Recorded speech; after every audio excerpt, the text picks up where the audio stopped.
houses falling to decline and great cities passing to ruin. The story of those things are lost to forgotten languages and moth-eaten scrawls. Vine and root grapple with the ruin carved in stone, and rust carries away, fleck by fleck, the great gates of iron. That quote is by William Timothy Murray. Remember that quote, as at the end of the video we will come back to that quote.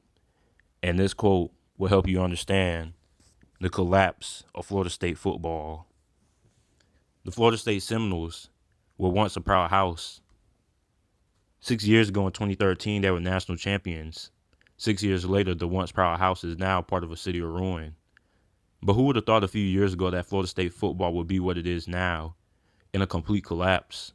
Some collapses happen in a day. Some collapses like the Roman Empire happened over a span of years. To understand how this collapse happens, we have to go back to when it first started. In 2014, following Florida State's 2013 national championship win over the University of Auburn. In 2014, Florida State, led by 2013 Heisman Trophy winner Jameis Winston, looked to repeat as national champions. At the time, the college football playoff system was first implemented to replace the broken BCS system. Going into the season, Florida State was ranked number 4, and they were led by Jameis Winston, who would repeat as ACC champions, defeating number 11th ranked Georgia Tech in the 2014 Dr. Pepper ACC championship game, beating Georgia Tech 37-35.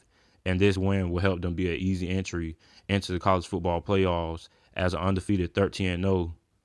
And this will help them be ranked number 3. And they will also face another undefeated team, 13-0 Oregon, who they will face in the Rose Bowl, as Oregon had the number 2 seed.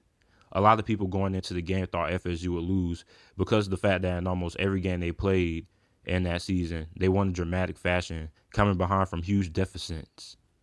FSU was a 9.5 point underdog going into the game, and they will end up losing to Oregon in the 2015 Rose Bowl, 59-20, due to what they did all season. Jameis Winston being aggressive and turning the ball over early, and FSU getting down early in a big hole. But this time, unlike most of those games, Florida State would not come back, and Florida State would lose.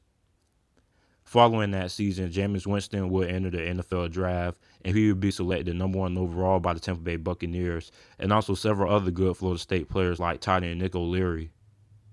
In 2015, Florida State would get a graduate transfer from the University of Notre Dame, Everett Goldson, who would be named the starter going into the season, but will later be replaced by quarterback Sean McGuire, who will help lead Florida State to a 10-2 record, with their only losses coming from Georgia Tech and Clemson.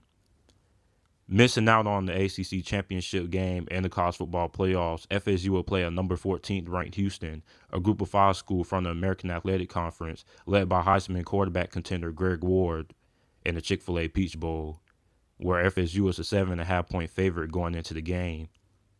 During the game, Sean McGuire will leave the game early due to a broken ankle, and third-string FSU quarterback will come in. Florida State will go on to lose in upset fashion to Houston, 38-24. After the game, Jimbo Fisher had this to say about next year. I'd like to say special thank you to the seniors and the guys moving on. They did a great job for this program. They'll always be in our family. We'll look forward to having a great year. I think we're very excited about going into next year. We have almost everybody back. Have an opportunity to have a very special team again. And look forward to hopefully learn from this experience and grow and help us down. In the 2016 season, prior to the start of the season, quarterback Sean McGuire will suffer an injury and fall camp that will lead redshirt freshman DeAndre Francois to start. Florida State had 4 preseason All-Americans: Dalvin Cook, Derwin James, Roderick Johnson, and Marcus Walker, who are all currently in the NFL.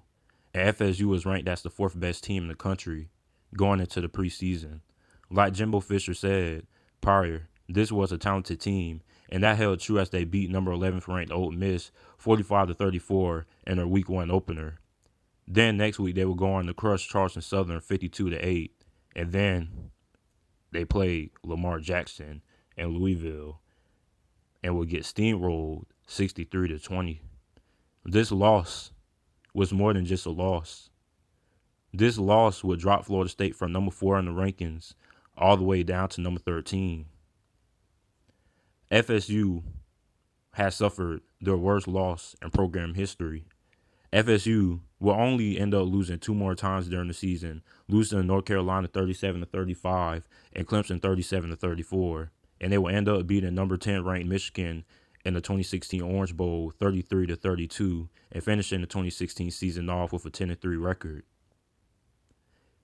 The 2017 season is when things started to crumble, when the perfect house started to fall apart. FSU went into the season ranked number 3 in the nation, and they will end up playing number 1 Alabama in a Chick-fil-A kickoff game. During the all-season, this game garnered a lot of hype as people felt this would be a college football preview, and both of these teams could very well end up meeting in a national championship game. But we were wrong. FSU will lose their starting quarterback DeAndre Francois early on in the game, who tore his ACL and will be out for the season, and then they would go on to lose the game 24-7. But FSU still was very good, or so everyone thought. Next week, FSU will go on to lose to NC State 21-7. Then they will barely edge out Wake Forest, winning the game 26-19. Then the following week, they would lose to Noodle Arm Malik Rozier 20-24, and this will end their 8-game winning streak versus Miami. At 1-3, Jimbo Fisher was feeling the heat from FSU fans. FSU will finish the season going on a 5-3 in their last 8 games. FSU was barely bowl eligible, and Jimbo Fisher's relationship with the program went south after he was reportedly being offered a 10-year, $75 million deal by Texas A&M. On December 1st, 2017, Jimbo Fisher resigned from his head coaching position at Florida State after an 8-year tenure and would accept the Texas A&M job, as he says reasons for taking the job were more money, better facilities, and he had a good relationship with Texas A&M athletic director Scott Woodward, and he also liked the Texas A&M culture. Lots of things were said about Jimbo Fisher, like how a lot of his players were involved in controversies like Jameis Winston's sexual assault incident or rape allegations. People also said Jimbo Fisher will overcoach his players with hard-to-understand offense and issues with the boosters in the athletic department. Jimbo wouldn't coach the last 2 games at FSU, but the ones that he didn't coach in, FSU had won, beating Louisiana Monroe and Southern Miss in the Independence Bowl to finish the season 7-6. Following the season, Florida State will hire Oregon coach Willie Taggart, who is known to be a great recruiter and a program builder. With Willie Taggart, many people thought he couldn't do no worse than the previous season, but Willie didn't fail to Well, Willie! Oh, man. Florida State Seminoles, baby.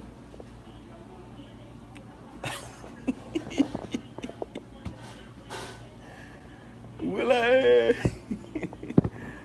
And what's going on? The team went 5-7 and ended their streak of consecutive bowl games for nearly 30 years. So let's go back to this quote from William Timothy Murphy. Proud houses fall into decline, and great cities pass into ruin. The story of those things are lost to forgotten languages and mouthy scrawls. Vein and root grapple with the roof, carved in stone, and rust carries away, fleck by fleck, the great gates of iron. Florida State, after they won the 2013 national championship, fell into a state of decline, and then eventually fell into ruin, and that's the collapse of Florida State football. Will Florida State be able to rebound? Will Florida State eventually return to the glory days? Let me know down in the comment section down below. Make sure to like the video and subscribe for more NFL content, college football content, and Alliance for American Football videos. And thanks for watching.